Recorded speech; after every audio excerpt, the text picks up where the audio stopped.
I'm Brandi Kruse. Welcome to Undivided on this Friday. Thank you for being here. Thank you for your commitment to giving common sense a comeback.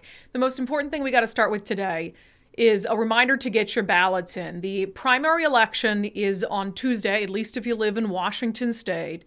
And there are a ton of important things on your ballot, from state legislative races all the way up to a U.S. Senate race. Of course, Patty Murray, longtime Democratic senator, versus newcomer to the political scene, Republican Tiffany Smiley.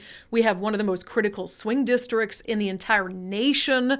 Some of us do on our ballots. I did, the 8th Congressional District in Washington, but no matter where you live in the state, you will have a congressional race. We have a few other, I think, interesting national races on our ballots in this state. We have two Republican members of Congress, sitting Republicans, who both voted to impeach former President Donald Trump over January 6th, and both of them face pro-Trump challengers. And to me, this is really going to be a test of how much of a hold Donald Trump still has over the Republican base, over the Republican Party.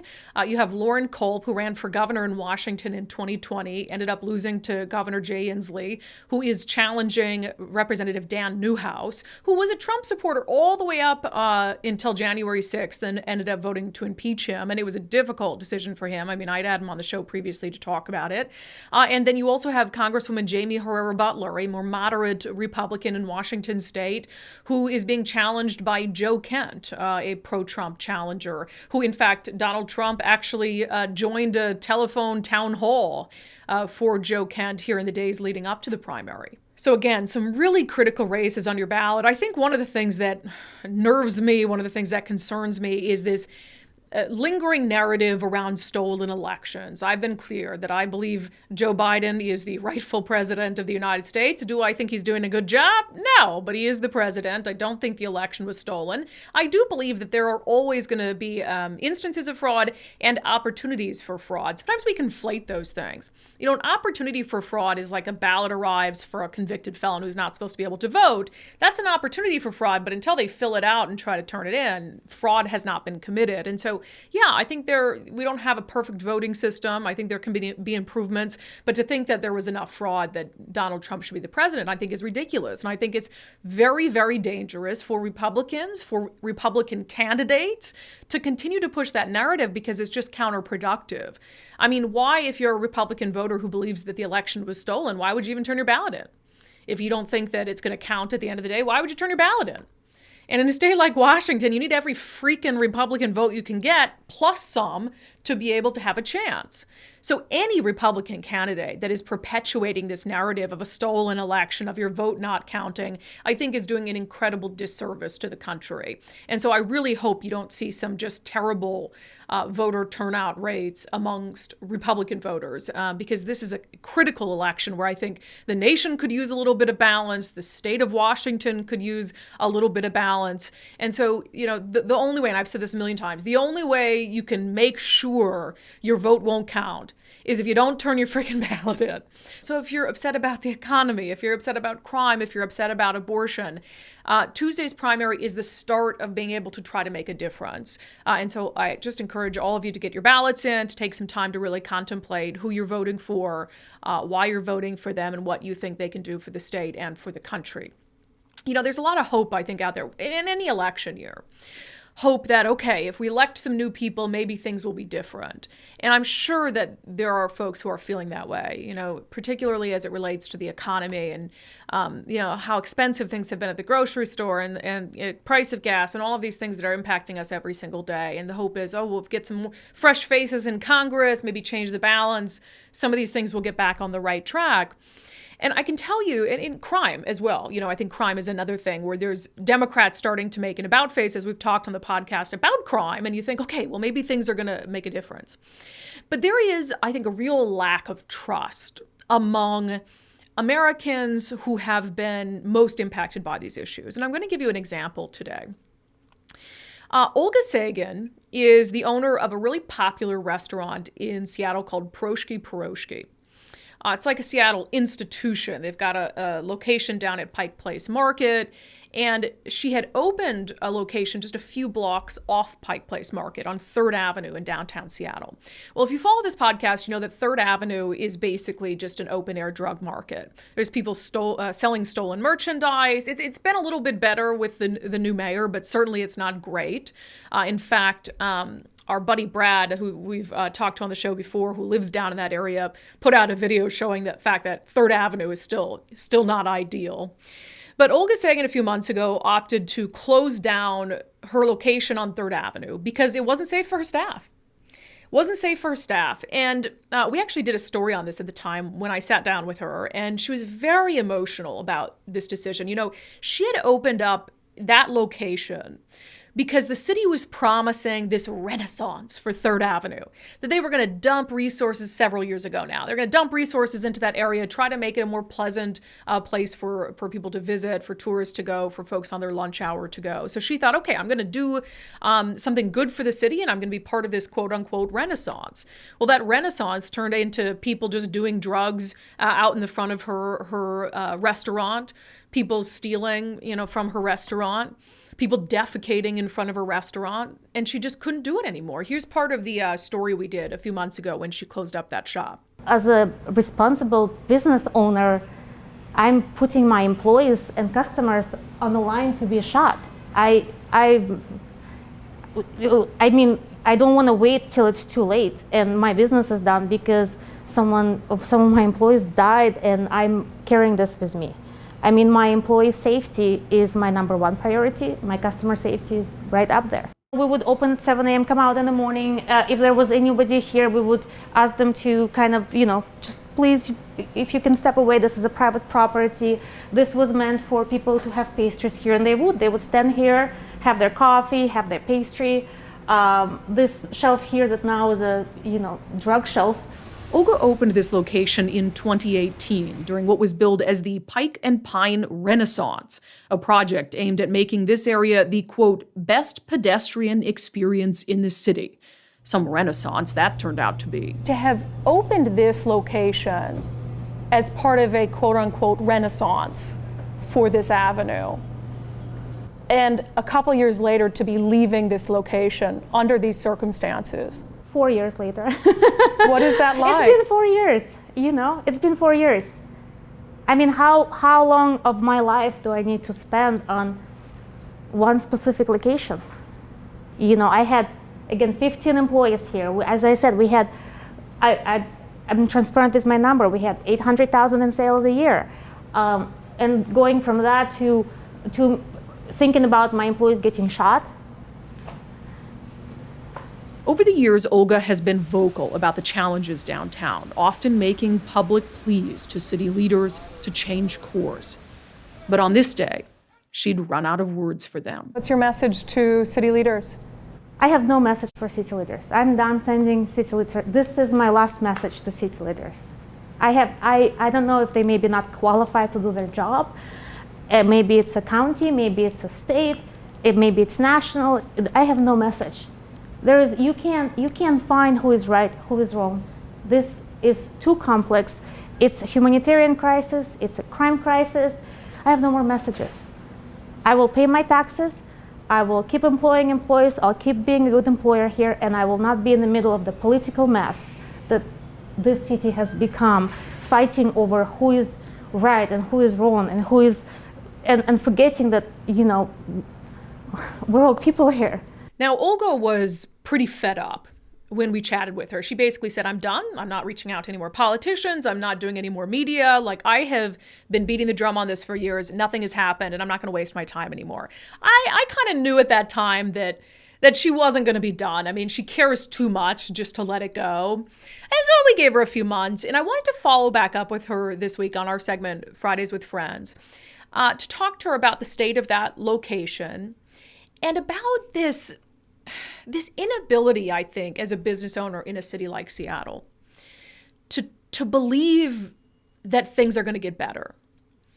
You might see hints that things are improving. You might see politicians who are handling things a little bit differently than a previous politician, but you're so used to getting your hopes up only to have them dashed.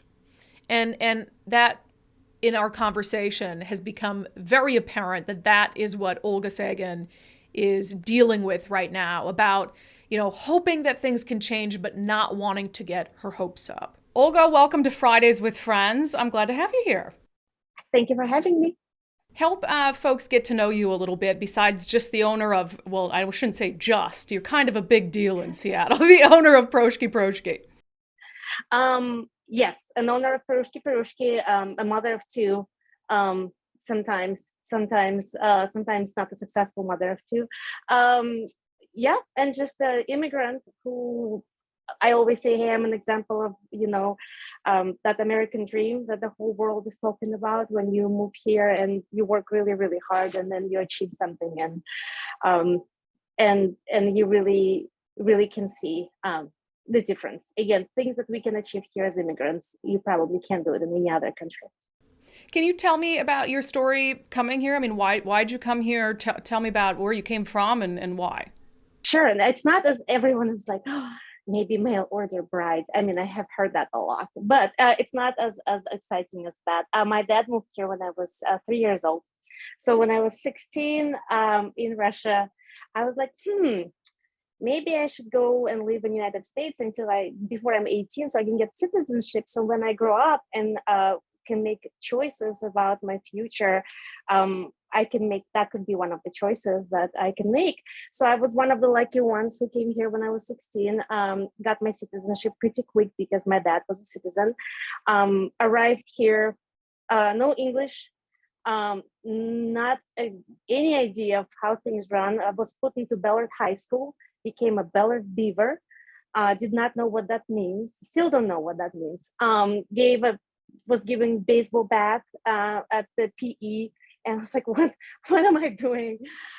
So things like that. A lot of immigrants go through that when we come here. Like, people that take things for granted here is really a wild idea for somebody who comes here from outside of this country.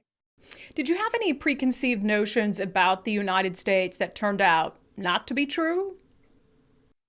Well, you either remember I was a teenager, like a kid, right? So I think any kid growing up anywhere in the world always thought of America as Levi jeans, and everyone is wearing American flag, and things just happen here, and everyone drinks Coca-Cola.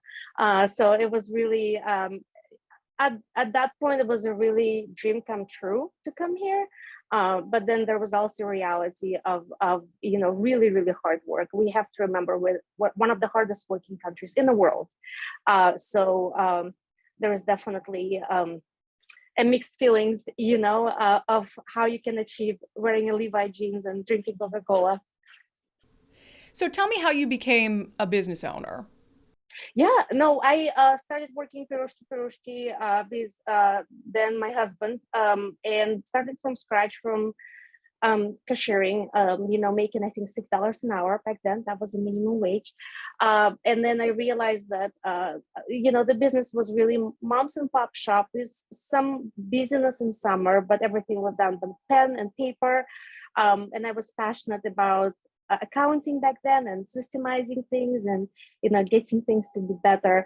So I was just kind of crawling my way up, from a cashier to running, opening the store, baking, making things, organizing accounting, and streamlining things. And then I think 10 years later or 7 years later, I became a half partner at the bakery, and in 2017 I have purchased the business and been a sole owner since 2017.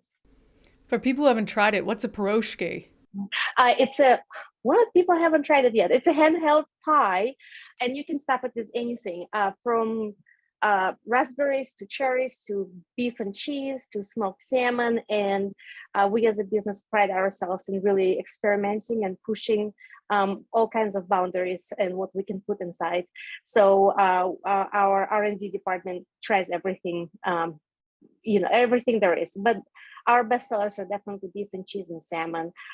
Kids love it. It's easy. It's your alternative to sandwich. So, one can have a sandwich and one can have a pierogi. Has research and development ever tried something where you're like, that's disgusting? Yeah, absolutely. We didn't just try it. We actually released it last year. And then we're like, okay, well, sometimes they try something and I'm like, this is disgusting. And then somebody tries, it's like, this is amazing. We all have different taste palettes, right? But then everyone across the board was like, this is disgusting. So we have rolled back and said, let's not do that again. And like everything else, you experiment, you put something together, and it's definitely sometimes works, sometimes doesn't. But our customers definitely let us know. So we listen to them, and we get the point when something is not as good as it should be. And I missed what it was. What was the disgusting thing? I'm not going to say it. Oh, come on. You're not going to serve it. Well, we're not serving it anymore. I think it was last year. It was something to do with corn beef hash combination. We tried to do something Irish for March in 2021. It was not a success. But we tried, and I guess that's kudos to us. And this year we elevated it, and it was incredible. It really, we really improved on the recipe. But yes, we do sometimes release a recipe that is questionable, but next year we always improve. Yeah, because corned beef and hash is delicious. You just got to get it right, to go in the You little get it dry. pocket. So if it's on a drier side, it becomes very underwhelming. Is a good word to use. But then, we added some sauces this year and some juice to it, and it was really good. So, Olga, let's catch up from the last time that we sat down with you for Undivided. Wasn't a great time. I think you can correct me if I'm wrong, but for you as a business owner, you just closed up your shop on 3rd Avenue because of the state of things. Is the shop still closed? Shop is still closed. That's correct. Yes. Have things gotten any better down there? I must say they have. But what is our definition of better? They got better than it was before. But if you remember how it was before, it was undescribable. It wasn't bad. It was literally undescribable of what was happening. So we went from undescribable to okayish in a way, So every time I walk by, and it's almost every day, I'm like, is that okayish? Okay. Is this still somewhere I want to put my employees in, or somewhere I want to be, or my customers want to be? So it definitely gotten better, but the things were so bad that this better, maybe not quite there yet. Yeah, and you sent me a couple videos that you just took down there. There's still people using the kind of storefront area to do drugs. Definitely not where it once was, but for people who aren't familiar with that area, and this is something we discussed last time, there's been so many like false starts where the city cleaned things up and it was okay for a little bit and then it just got worse or back to how it was. And so in that sense, I can understand why you're not eager to immediately open back up when there's a little hint of things getting better. Have you had any meaningful communication with city leaders since the last time we spoke with you? No, I wouldn't say I had meaningful communication. I've been trying to, reach mayor and had set a meeting with the mayor. The replies were, he's busy for next 2 months. I was like, that's okay. We can schedule for October. I will make it work. That did not go anywhere. City council is really, pointing fingers. So for me, my experience has been just a whole bunch of people pointing fingers to each other, and you're really not taking, there's no accountability. And then at the end of the day, police is present there, but that's not again what we wanted. We didn't want just the police and military state and police presence. So I feel that I feel like things are better, but it feels like any second it's just gonna go right back to where it was before. It doesn't feel permanent. It doesn't feel. Sometimes I walk by and it's clean. And I'm like, wow, this is clean. It doesn't smell like somebody just used the bathroom here.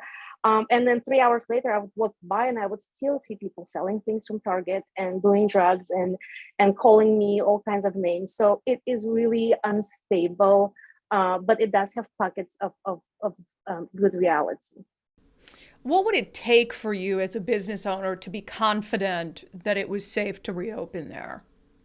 If I can walk just a week straight in that area and not run into people harassing or attacking or intimidating other people, not doing drugs, just 1 week would be good. But it haven't been that stable. You can go for a week with complete confidence that you feel safe, feeling safe. I guess feeling safe. So the simple notion of feeling safe. Now you still have, the Proshki, the one everyone kind of knows about down at Pike Place Market. It's just a couple blocks away. The summer months are usually the busy months for Pike Place. How has that shop been doing? It's Pike Place Market been incredible. It's been blooming. The market, I think, cannot handle as many tourists as we have right now. The city is filled with tourists. You see, you walk through downtown, you see families visiting from Michigan next to a person, smoking fentanyl. It's a nice view of downtown. But Pike Place Market definitely bounced back, and I'm so grateful for it. If it wouldn't be in Pike Place Market, we would not have any people still in downtown. Downtown now is being used as a corridor to walk from hotels to Pike Place Market or to Space Needle and back. So what do you think help people understand who don't go to Seattle as regularly as you do? How can you have two of your shops just blocks apart, one's not even safe enough to operate and the other one is doing well? It's a good question, but I think it shows that crazy division that we have, everywhere, and that's, I think, the part of problem in Seattle. You live on Queen Anne Hill in Seattle, which is 3 miles from downtown, and you don't get to be exposed in all the crime and um, you know scariness of downtown.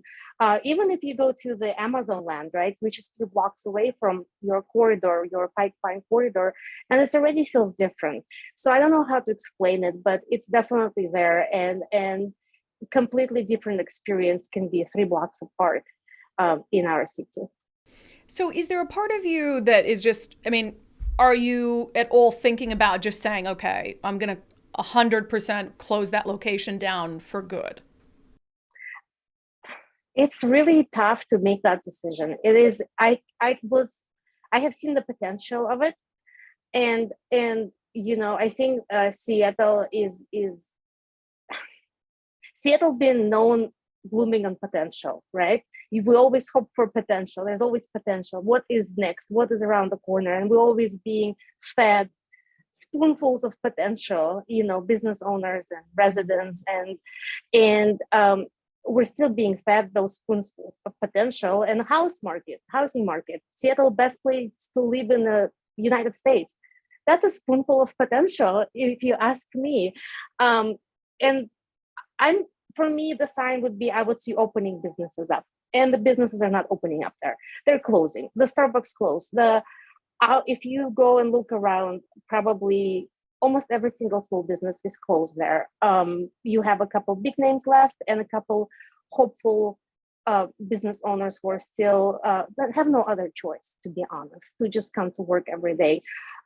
So that's, I think, would be maybe give me some hope. And I'm also realizing I'm part of this community. So me closing down is me giving up on downtown. So it has a lot of meaning for me. So that's why I have a hard time just closing the door. And that's why I'm keep checking it out every single day. I like the saying, you're being fed spoonfuls of potential. I might steal that one from you. But speaking of, I guess, potential, the new mayor, he's now been in office for about 7 months. How do you think he's doing, Olga? I definitely seeing the difference between previous mayor and this mayor. I must say that I am seeing that he's doing something. There is definitely something happening, but I'm more disappointed in us as residents and business owners that we're not asking for more.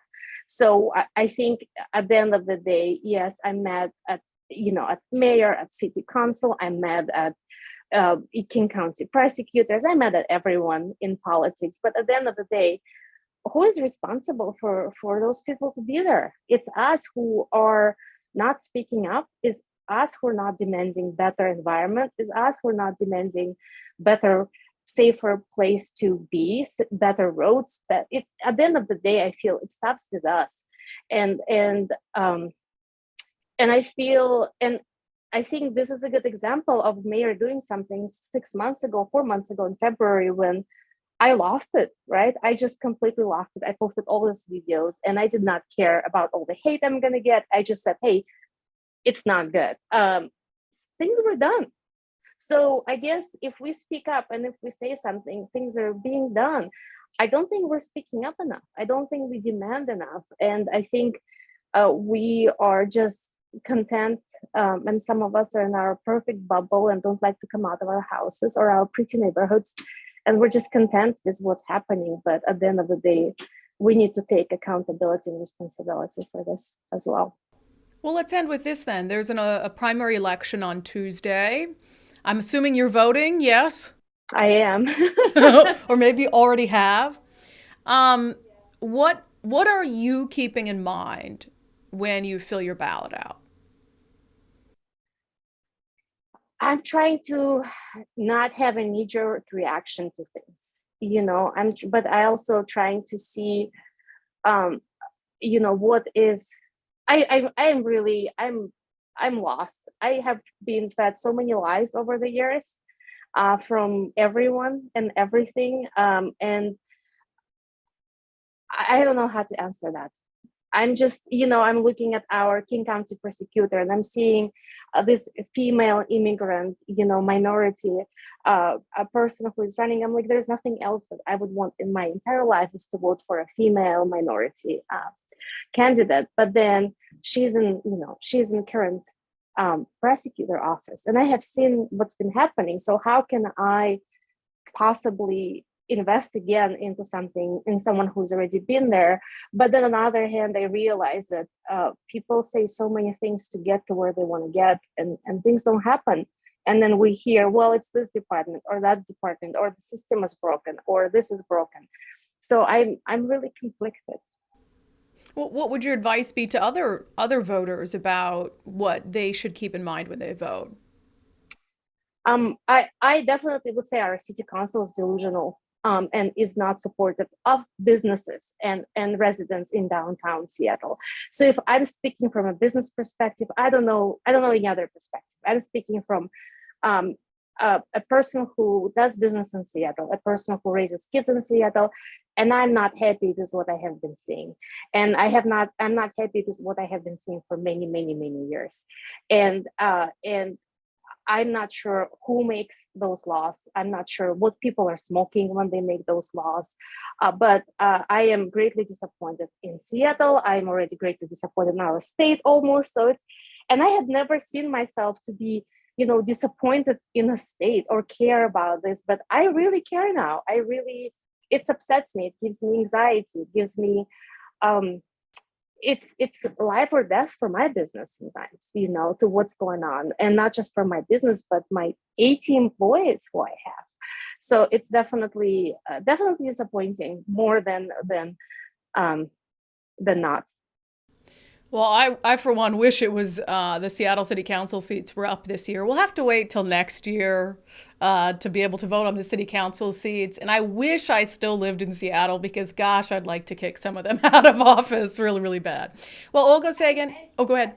No, I have the disconnect between our politicians in Seattle and reality is just so huge. And I'm just not understanding how we're not bridging that disconnect. And again, everyone is homelessness. Talk about homelessness. It's not homelessness. It's crime. It's safety. It's crime. It's crazy taxes, and it's crazy food. Cost of living. We're running out. Everyone who can afford to live and work in the food business in Seattle. So it's really getting worse and worse and worse. But I'll have my spoonful of hope, and keep on going. All right, Olga Sagan, well, I appreciate you hanging in there. Last time I talked to you, I didn't know if you'd ever do another interview again. You seemed really fed up with everything, but I'm glad you're hanging in there and still speaking out about all this stuff because it's really important. Thank you. Thank you. So I appreciate Olga taking the time to chat with us. And again, it's kind of devastating. It's like with Democrats coming around on the issue of crime, for instance, I want to believe that they mean it. I want to believe that it's meaningful. But at the same time, it's like, okay, if they're just going to, blow with the wind, and 2 years ago, they're like, yeah, police defunding. And now they're like, oh, no, police defunding is bad. Where are they going to be in a year from now or 2 years from now? And how can you really trust in our cyclical political system that people who step up one year aren't going to be out of power the next year, and vice versa. So I don't blame her that she's not all of a sudden jumping to reopen this location in downtown Seattle because things look a little bit better than they did a few months ago. She's going to need more of that. She's going to need, like she said, a week, 7 days where she can go down there and not see some of the drug use and some of the crime that made her leave in the first place. And I cannot say I blame her for that. All right, we're going to actually end the show today with our segment Florida Report, where I check in with my sister Miranda over in the Sunshine State and see what kind of wild stuff is happening there in a place very different from Washington. Usually I end the show with our segment Understanding America, but given what we're talking about, the elections coming up, I actually found a passage that I thought was appropriate for the moment. Bear with me, because some of you might not like this particular speech. This is Barack Obama's first inaugural address. So it was delivered on January 20th, 2009. And keep in mind that he took office during a very challenging time economically. In some ways, a lot of similarities to what we're going through right now in this country with the economy, regardless of how the Biden administration wants to define recession. And when I went back and kind of read his speech, and I remember I was pretty young. I mean, I was still in college when Barack Obama was elected. But in reading his speech back, it feels like a speech that could have also been delivered today. And the sentiment at that time was very similar to today. So let me read a passage again. Barack Obama's first inaugural address, January 20th, 2009. Today I say to you that the challenges we face are real. They are serious and they are many. They will not be met easily or in a short span of time. But know this, America, they will be met. On this day we gather because we have chosen hope over fear, unity of purpose over conflict and discord. On this day we come to proclaim an end to the petty grievances and false promises, the recriminations and worn-out dogmas that for far too long have strangled our politics. We remain a young nation, but in the words of Scripture, the time has come to set aside childish things. The time has come to reaffirm our enduring spirit, to choose our better history, to carry forward that precious gift, that noble idea, passed on from generation to generation. The God-given promise that all are equal, all are free, and all deserve a chance to pursue their full measure of happiness. In reaffirming the greatness of our nation, we understand that greatness is never a given. It must be earned. Our journey has never been one of shortcuts or settling for less. It has not been the path for the faint-hearted, for those who prefer leisure over work or seek only the pleasures of riches and fame. Rather, it has been the risk-takers, the doers, the makers of things, some celebrated, but more often men and women obscure in their labor, who have carried us up the long, rugged path toward prosperity and freedom.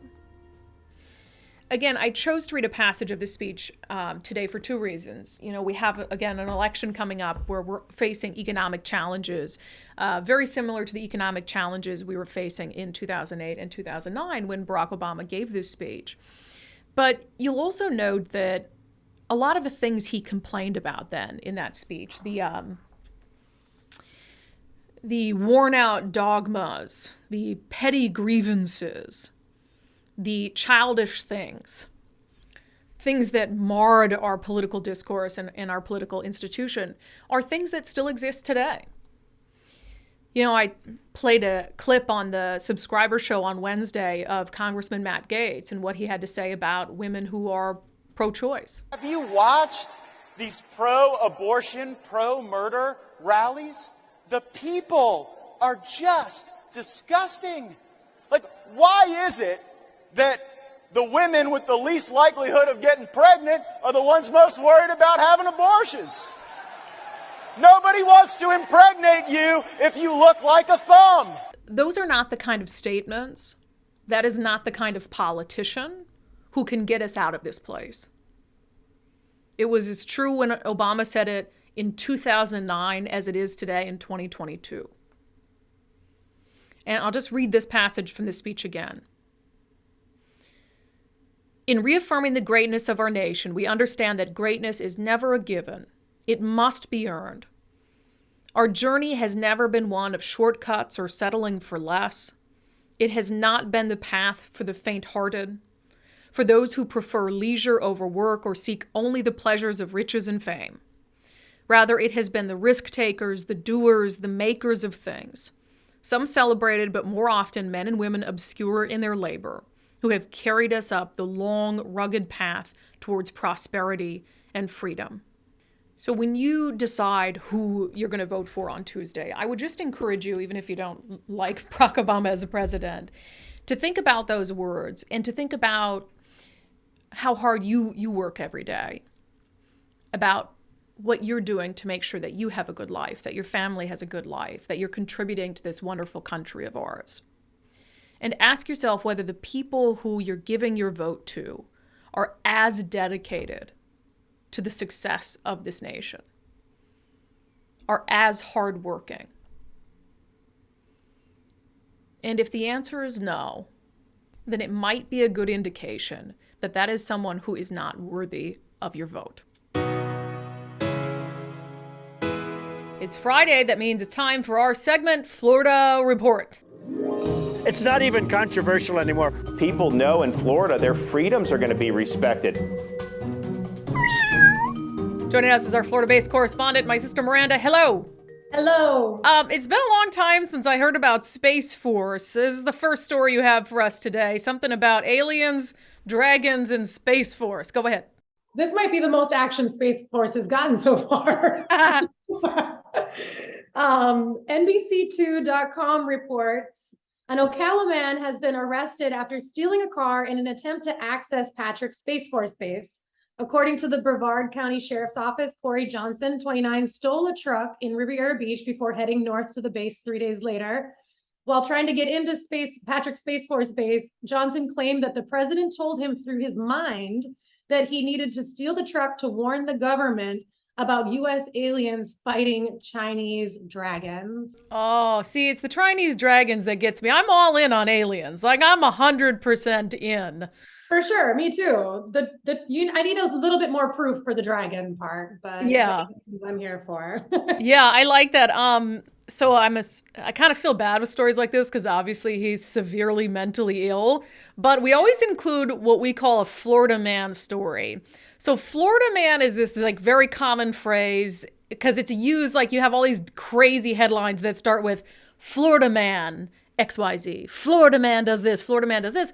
Well, now there's like a new genre of news story in Florida called Florida Sheriff.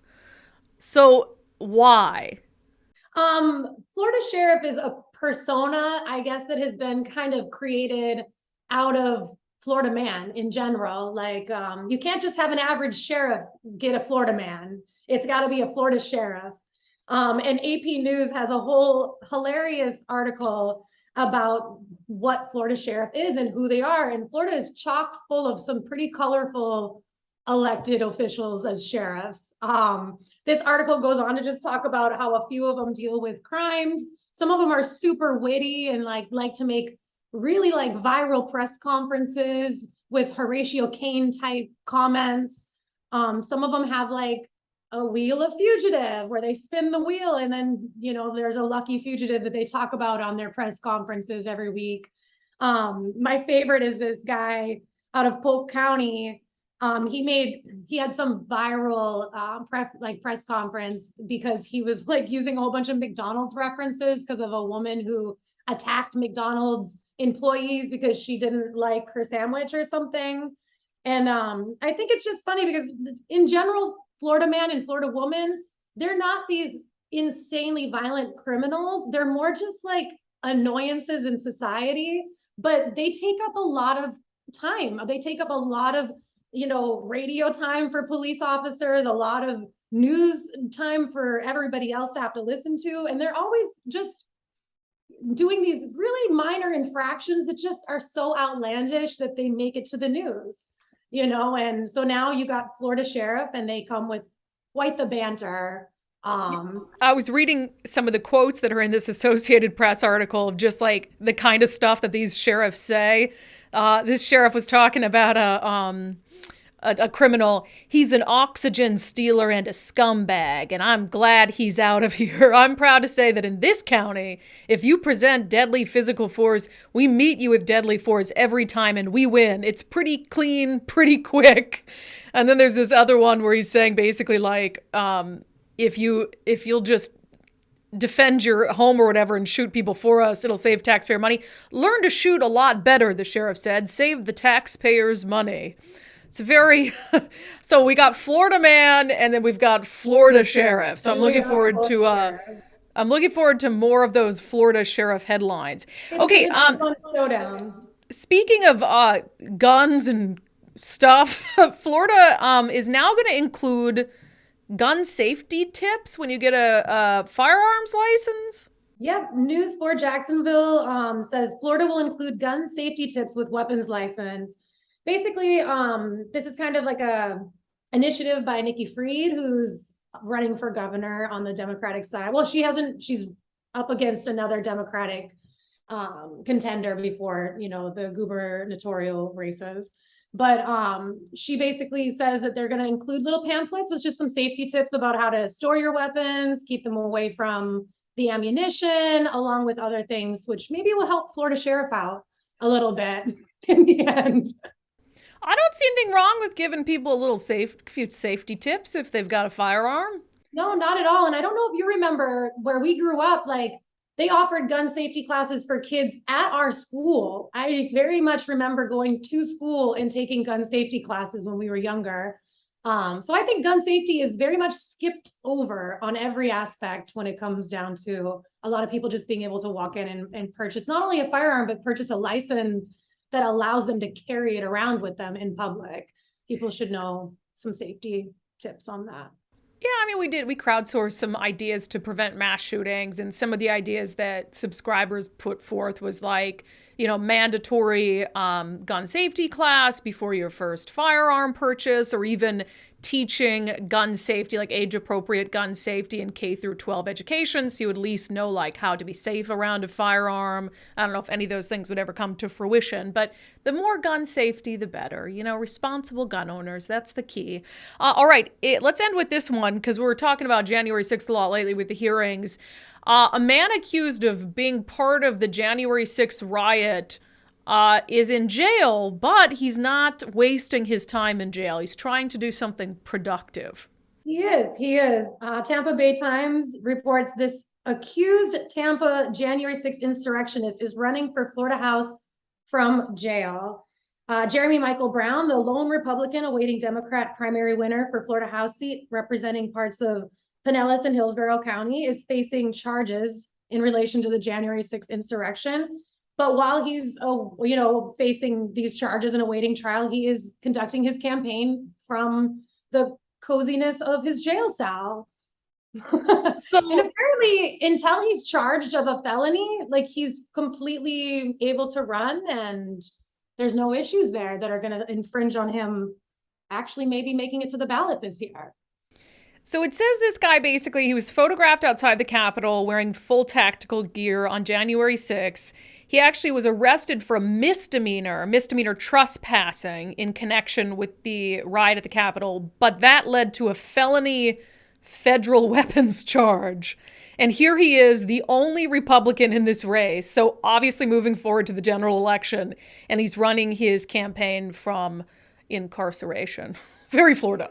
It's very Florida, and he's got ties back to some very interesting groups too, and even some charges that talk about how they might have found illegal weapons in his house and hand grenades even, but all of that is speculation until he goes to trial. So, at least he's getting something done while he's sitting in there waiting. Hey, he's got nice hair. I'll give him that. I saw the picture of him. He's got a nice head of hair. Jeremy Brown, you have that going for you. There's a lot of other things that aren't going for you, but, lean into the nice hair, sir. Good luck to you. All right, Miranda, what's your Starbucks drink of choice? What you got there? This one is I'm kind of cheating today. This is a shaken espresso with coconut milk, but I normally drink just an iced black Americano. And this segment is brought to you by our friends at Starbucks. I wish.